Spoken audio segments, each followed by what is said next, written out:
Previously, in an abandoned hospital, Abby lives a real nightmare. Meanwhile, Ellie patrols a city besieged by infected people who even use frozen corpses as shelter. Tensions explode when Joel saves Abby, unaware that he is handing his life over to those seeking revenge.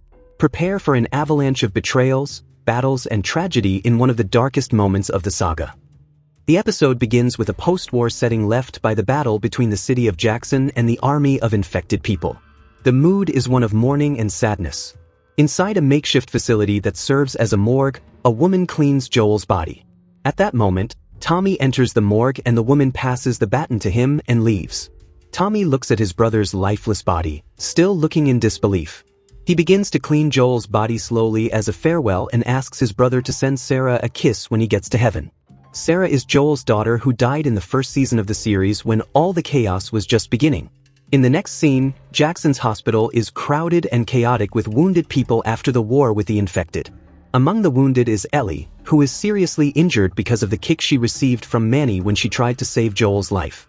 She is stunned and suddenly starts screaming, remembering her father's death. The doctors hold her down and sedate her so that she can calm down. 3 months have passed since the war with the infected and the people of Jackson are rebuilding and getting back on their feet. There is a lot of work to be done. In another part of the city, Ellie is having an appointment to be discharged because she has already recovered from her injuries. But before she can be discharged, the doctor asks her to wait and leaves the room to find someone else to talk to her. Gail enters. Ellie is not very happy to see her because she does not like therapy, but they talk anyway and Ellie reveals that she misses Joel.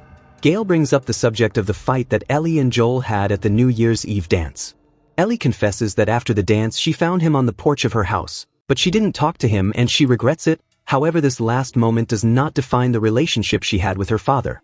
Gail reveals that in the last conversation she had with Joel, he said that he hurt Ellie, but it didn't make sense because the reason for this was the fact that he saved the girl. Ellie says that she doesn't understand the meaning of this and that he saved her many times. Gail ends and discharges Ellie. As she walks out of the hospital, we see that Ellie wasn't completely honest with the psychologist. When she returns home, everything seems silent and empty. Ellie goes to Joel's room and on top of his bed is a box with his belongings. One of these belongings is the gun that Joel used. She puts the gun away and walks to her father's clothes and cries with sadness and longing as she remembers. At that moment Dina arrives and Ellie comes down to talk to her. Dina made cookies for Ellie so that she wouldn't get mad at what she's going to say next. Dina reveals that when Ellie arrived at the hospital 3 months ago, she asked her a question.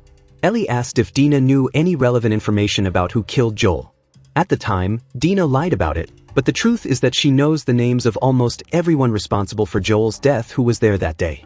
She hadn't said anything because Ellie was very injured at the time, and if she told what she knew, her friend would go after those responsible for Joel's death anyway. Ellie gets mad at Dina for lying and keeping the information, but Dina says that in the last few months the city has been full of sadness and funerals everywhere and no one would bother to go after those responsible. The best thing to do was to let them go and go back to where they lived. Dina gives them all their names: Manny, Owen, Mel, Nora, and Abby. Ellie gets excited and filled with anger and hope, asking next where they are from. Dina replies that she saw an embroidery on their backpack and remembered a story Eugene once told her, and gives Ellie a drawing with the wolf symbol, assuring her that they were from Seattle. Ellie asks if anyone else knows about this and Dina says that only the two of them know. Now they need a plan to get revenge and they go to Tommy to tell him what they know and ask for help, but Tommy is reluctant to go on a revenge mission after everything the city went through after the war. Ellie argues that if it were the other way around, Joel would already be halfway there. Tommy, however, counters by saying that he would do the same, but if it was to save his life and not avenge his death. Tommy asks for some time to talk to Maria, and if he is going to do it, he should do it the right way. He wants to hold a council meeting and open the vote to the city and hear what everyone thinks. Ellie accepts the condition and decides to wait. Before leaving, Tommy tells Ellie where he buried Joel. She says that when they leave for Seattle, she will visit him. The scene cuts to a trail in the middle of the forest. A man walks alone and watches. He whistles loudly and further ahead is a group of men, women, and children. This group is the Seraphites, better known as Scars, and the whistles are a code to let them know that the path is safe. A girl asks where they are going and the man answers that they don't know yet. She asks why the prophet couldn't protect them, but the man answers that the spirit of the prophet is still alive and protecting them. As a show of trust, he hands the girl a hammer. At that moment another whistle is heard, This time it was different, someone was coming. They spread out and hide among the trees and bushes. The frightened girl asks if they are demons. And the man answers that they are wolves. Back in Jackson, Ellie practices punching a sandbag with Jesse's help. They end the training and talk a little. Ellie talks about the meeting about the trip to Seattle. Jesse is now part of the council. She asks if she can count on his vote, but he says he can't say anything before the meeting. As a council member, he tells Ellie to write her thoughts down on paper so she can be clear with the council and the town. Ellie doesn't like Jesse's attitude very much, and the boy leaves. The next day, at the council meeting, they listen to the town. Many people speak and give their opinions about the situation and Joel's murder. The townspeople are not looking for revenge and think it is too risky and would leave the town unprotected. At that moment, Seth gets angry and raises his voice. He was the first to vote in favor of leaving to seek revenge for Joel, even though his vote doesn't count. This surprises Ellie. Seth finds it unacceptable that the wolves invaded his city and killed one of their own in his home. He says that if they don't get revenge, they'll come back and do it again. Now it's Ellie's turn. She stands up and takes a piece of paper out of her pocket. She followed Jesse's advice and wrote a speech to make herself better understood. She says that she's there to ask for everyone's help, but not for revenge, but for justice. After finishing, the council opens the vote and an air of suspense takes over the place. The votes start out divided, but it doesn't take long for them to lean towards one side. The result of the vote was negative, so there won't be any group heading to Seattle to execute Abby and the wolves. Ellie stands up with everyone and leaves. In another part of town, Gail watches a children's baseball game.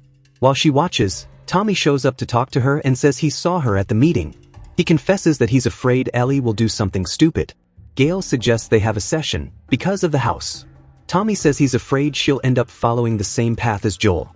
Gail says that if Ellie chooses a path, it won't be because Joel put her there, but because she wanted to. She ends by saying that there are people who have no salvation. In the next scene, Ellie is at home in the middle of the night and is carrying the gun that belonged to Joel. At that moment, Dina arrives. She knows what Ellie is planning and asks to come in. Ellie lets her in and says that her friend won't convince her to stay, but Dina isn't there for that. She asks Ellie what the plan is and Ellie replies that she plans to go to Seattle to kill Abby. Ellie's plan soon falls apart when Dina shows all the weaknesses in her simple plan. She takes out a map and shows Ellie a safe and direct route to Seattle, avoiding the highways. She also made a list of everything she will need to take, from food to ammunition. Ellie asks how she will get all of this, but Dina has a contact and has already arranged everything she needs. They just need to meet at the city's east gate at 3 a.m. At the agreed time and place, Ellie waits for Dina, who arrives shortly after, but besides her, Seth is also there. Ellie doesn't like his presence very much, even though he defends her cause. He brought a gun and asks to trade it with Ellie. According to him, the gun he brought is better. Ellie accepts the trade. After all, Seth is helping them and has managed to get them transportation and all the supplies they will need on the way. Before leaving, Seth extends his hand to Ellie, wishing them good luck, and they shake hands. At dawn, on the way, Ellie stops to visit the place where Joel is buried while Dina waits on the horse. Ellie places coffee beans on his grave. She says goodbye to her father while remembering the moments they lived together, and they leave. They travel a long way during the day. Dina asks who was the first person she killed. Ellie doesn't answer who was the first. Instead, she answers who was the second, and they continue their journey. At night, a heavy rain fell out of nowhere and they took shelter in a tent. Inside, Dina brings up the subject of the kiss on New Year's Eve. They act as if it wasn't important, since Dina was drunk. In response to Dina, Ellie gives the kiss a score of 6. Dina says that she got back together with Jesse and the mood changes, but soon after she confesses that she thinks Jesse is a sad person and hopes that's just how he is, because if the problem isn't him, then it would be her. Having said that, they turn off the lights to go to sleep, but before that, Dina confesses that she wasn't as drunk as she thinks. The next day, they continue their journey. On the way, they find the body of a Scar who had been shot. Dina notices something among the trees and goes to check it out. When she realizes it, she runs back and vomits, shocked by what she saw. Ellie goes to check out what Dina had seen that made her so sick, and when she gets there she comes across several bodies. They were the Seraphites who were traveling in a group, and among the bodies was that of the girl who was traveling with them at the beginning of the episode. Ellie assumes that it could have been the wolves and that if that is the case, the situation is much worse than they imagined. After much more time traveling, they arrive in Seattle. There, somewhere in the city, is Manny talking on the radio while watching the surroundings from above. The wolves have military-grade transport and weaponry, as well as an army of trained men and women. And so ends another dark and tense chapter of this journey marked by losses, memories, and difficult decisions. Ellie leaves for Seattle with the weight of the past on her shoulders and the hope of seeking justice? Or is it just revenge? If you've been glued to your seat until now, it's a sign that this episode affected you as much as it affected us. So, leave a like to strengthen the channel, subscribe so you don't miss the next episodes of this intense saga, and comment below. Do you think Ellie is doing the right thing? Thanks for watching until the end. See you in the next video. See you then.